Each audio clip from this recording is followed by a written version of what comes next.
Naghatid ng malaking dagok sa kriminalidad ang Philippine National Police matapos matagumpay na marecover ang ilang matataas na kalibre ng baril sa isang entrapment operation sa Sultan Kudarat, Maguindanao del Norte noong ika-16 ng Enero.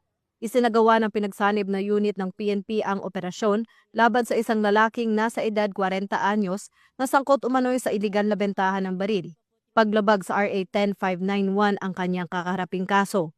Tumakas ang suspect matapos makalata sa presensya ng pulis, ngunit naiwan ang kanyang sasakyan na naglalaman ng mga high-powered firearms, bala ng magazine at budel money.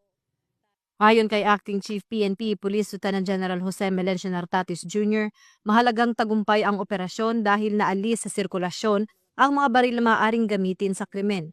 Patuloy pa rin ang investigasyon at operasyon ng PNP upang matuntun at maaresto ang mga sangkot sa ilegal na kalakalan ng armas. Ito ang bagong PNP para sa bagong Pilipinas. Serbisyong mabilis, tapat at nararamdaman.